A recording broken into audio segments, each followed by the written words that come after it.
Welcome to another episode of Fireside Chats. My name is Kirra Sharrock. I'm here on behalf of the Financial Advice Association of Australia Emerging Professionals Committee. And today I have Ali Marashian with me. Thanks for joining, Ali. Thank you. Great to be here. Excellent. Ali is the current head of Shadforth for New South Wales, ACT and South Australia. And Ali's here today to tell us about his path into the financial services industry. So first question, Ali, is what influenced your decision to begin a career in this area? Yeah, thanks, Kirra. I think if I go back to when I was studying at uni, financial planning wasn't a necessary education pathway in its own right at that point. You could still do the Diploma of Financial Services, 4 units, become an author rep, and then give advice pretty soon after that. But at uni, we did a few financial planning subjects, which really sparked my interest in it there, and that's sort of where I pursued it. I moved into investment research initially, straight out of uni, basically taking whatever jobs are on offer. And that was, sort of a good little company that taught me a lot about investments and how they work and unit pricing. But it probably wasn't, where I found it. It was a very analytical role, whereas I'm a very people-focused person. So I like the people-focused nature of the role. And that definitely drew me to the financial planning side. Yeah, awesome. So what did your pathway look like entering the industry? Yeah, so I started off on investment research, like I mentioned. Again, learned some great stuff there. I then got a job with ING at the time, and that was a phone-based role working with insurance. And so handling a lot of queries from clients and advisors. And I always think, I tell everyone that's a great place to start out your careers on the phones, because you're talking about the same thing every day, and you become a bit of an expert in that field. So I learned a lot in that role while I was there. I was then able to secure a job in a boutique financial planning firm, and they were a great little business. The 3 principals. I was lucky enough that they took me in as their mentee, so they were my 3 mentors. I still, I think very fondly of them today, and they really helped me get a better understanding of what this industry is all about, what we do, and the way they looked after their clients was really great. The way they operated at a time where it was very much commission and from focused business. They were a fee for service business from during a time where that was pretty rare. So that was a great business to be part of. It also gave me the opportunity to explore some avenues in leadership. So following on from there, my path was sort of determined to go down the advisor path and be part of the business. And while I loved that, I developed an interest in leadership as the business started to grow, and I had a few people that I was looking after.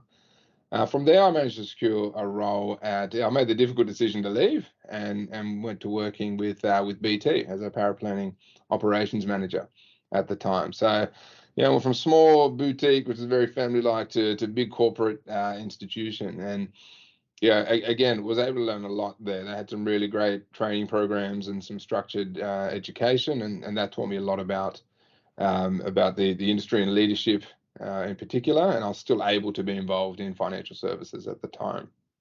And while I really enjoyed my time there, I guess I missed that boutique culture. Being part of something a bit more family-like. Then I was able to actually find the perfect balance in Shadforth. It was a business that was formed by 14 boutique firms, so they've got that culture ingrained in them, and we work very hard to maintain that. But it was big enough to be able to do something with, to be able to progress and move your career forward with them. So that is the longer version of how I got to where I am today. Yeah, fantastic. The audience would obviously not be aware, but you and I worked together. You were my manager at Shadforth for a while there. Fantastic place to work. Yeah, no, I agree. That's very, very, very good times. And it was great having you on the team. while we had you, and I think the thing you may recall, we focus very heavily on that continued learning and development. And for us, it's not so much about what the next job is. It's are you always learning? You should always be learning in your roles and what you're doing. That's something we focused on, and it's great to see you achieve the things you have today. So well done. Yeah, thank you. It was definitely a big part of my journey to becoming an advisor, was the support that I received from you and others at Shadforth. Yeah, fantastic. So what does a typical day look like for you now, Ali, in the current role? Well, I'll tell you, I wish I had a typical day. It's a hard one to articulate. It's a very varied role. My role at the moment, I've got oversight of obviously 3 states and about 50 people. I have my state operations manager, Charlie Vistani, who's really, between the two of us, are able to look after the state itself. I have 20 advisors that report directly into me. And so, a lot of catch-ups. There's a lot of catch-ups in my role, just making sure people are, feeling supported, have what they need, on track to achieve their goals. So we spend a lot of time with the people, which, like I mentioned earlier, is certainly where my passion is. In addition to that, it's obviously all the stuff that goes with running Australia, managing the profit and loss, making sure expenses are under control. Lots and lots of different meetings, looking at strategy and embedding that, how we can improve. So while there's a lot of meetings focused on the right now and the short term and everything we do here, there's also the higher level.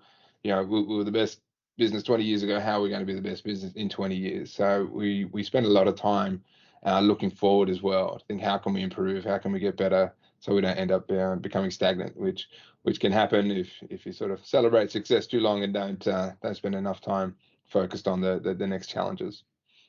Yeah, fantastic. A lot of different hats and always moving forward.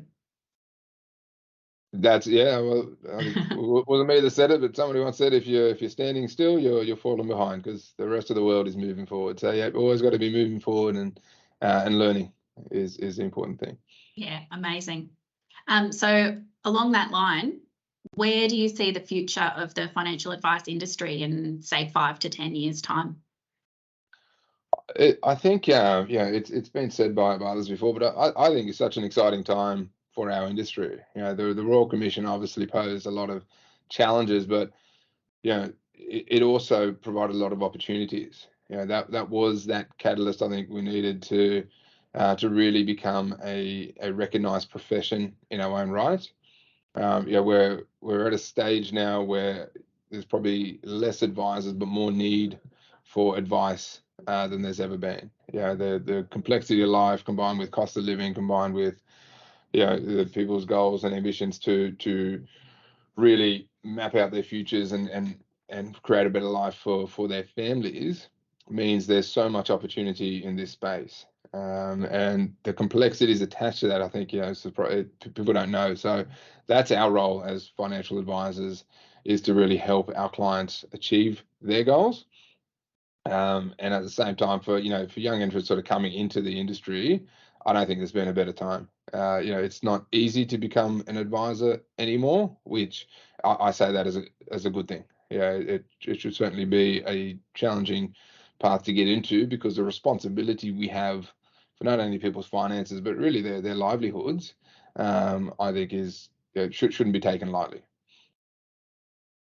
Yeah, couldn't agree more. My final question, which I feel like you've kind of already answered, but what's your favourite part of the job? Yeah, I think, look, the two key themes you'll take from me is people. I love seeing people grow and develop, and that includes yourself, Kirra. I remember when you started with us, and in sort of a more junior capacity, and you're able to build up your skills and your tech knowledge, and now you're a financial advisor in your own right. So it's been great to see that development. So for me personally, that's why I do what I do. I like to see people grow and develop, and sort of start out, and over that time, there's obviously a lot of life changes that occur during there. I know you now have 2 beautiful children, so there's a lot that happens, not only from a workplace but in life. But it's all sort of part of the same. We spend so much time and energy at work. So it's great to see people develop not only in their careers but in their lives. That's certainly a passion of mine.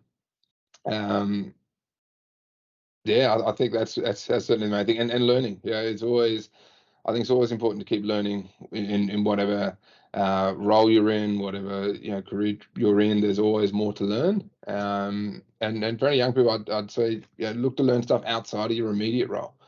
Be prepared for the next opportunity and challenge that comes up, because you never really know what it is. But as long as you just got to be prepared for it when it's there. Yeah, absolutely. You never know when it's going to pop up. The door's open. Absolutely, it's got to be ready to walk through it. Fantastic. Well, thanks so much for your time today, Ali. Really appreciate it. And that's it for our fireside chat for today. Thanks, everyone. Thanks, Kirra. Thanks, FAAA, and enjoyed it. Look forward to talking soon.